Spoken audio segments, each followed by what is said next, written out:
Hey folks, how's it going? Silent Techie here and welcome back to the channel. So today I'm going to be discussing why there is so much hype about AMD and why people are actually starting to leave Intel. Let's get to it.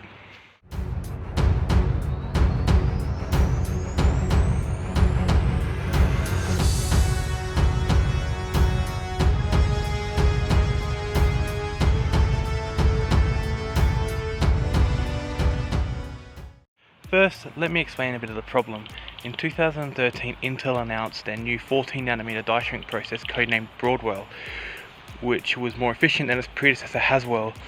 This 14nm FinFET process would continue to be used through Skylake, Kaby Lake and Coffee Lake and its respective refreshers, being labelled as 14nm Plus and 14nm Plus Plus.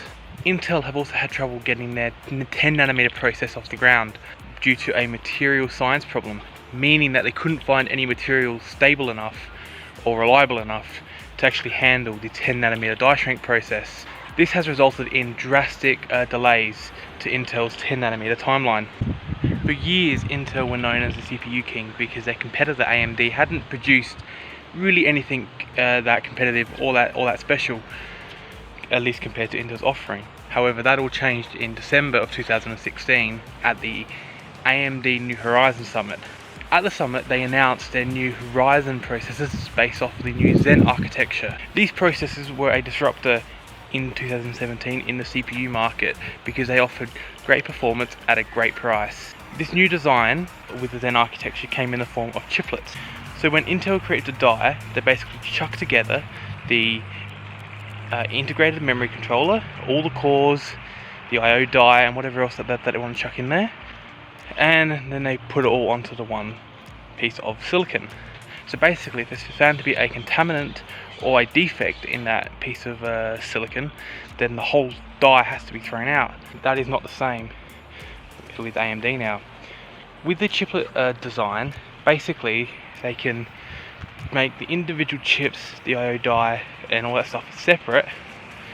So if one of them is, if one of the chiplets is contaminated or defective, it's only with that one small piece that's thrown out rather than the whole lot. This is partly the reason AMD have been able to keep the prices so low. So let's skip ahead to 2019 and here we are with so much hype about AMD and Ryzen 3000, but why? Let's take a look at the lineup to find out why. The Ryzen 3950X starts off with 16 cores, 32 threads, and goes down to 12 cores, 24, 8 cores, 16, and 6 cores, 12. Now the new Zen 2 architecture is based on the 7nm process, which is already a big FU to Intel considering their manufacturing problems.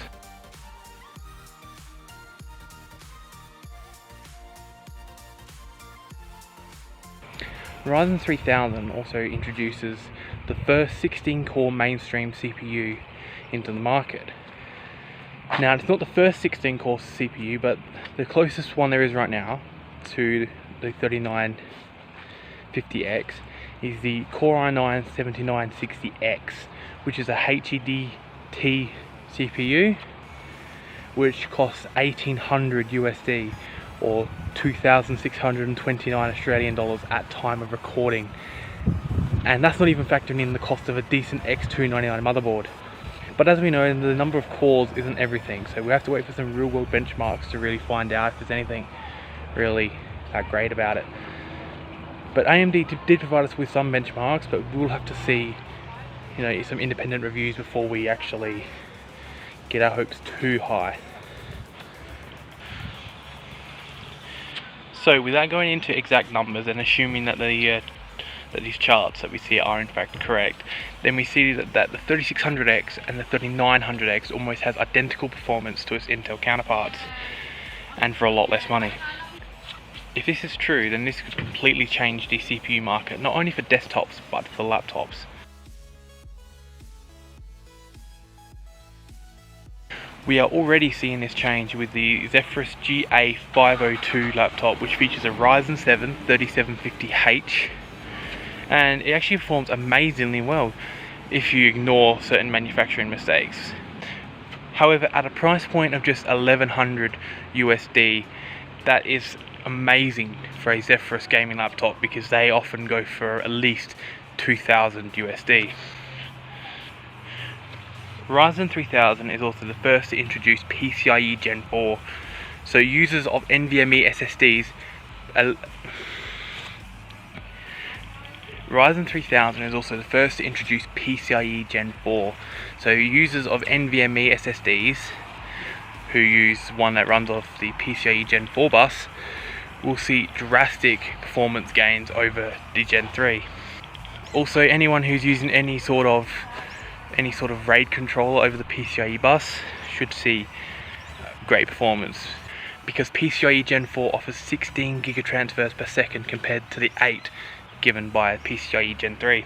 So here we are in mid-2019 with two companies who are so close in their competition that it could only mean better research and development, which in the short term may not actually lead to much for us, but as consumers in the long term it only gets better for us. So thank you for watching. Please leave a like and feel free to comment below how you feel about this video. Hit the subscribe button if you want more tech videos coming your way, and I will see you in the next one.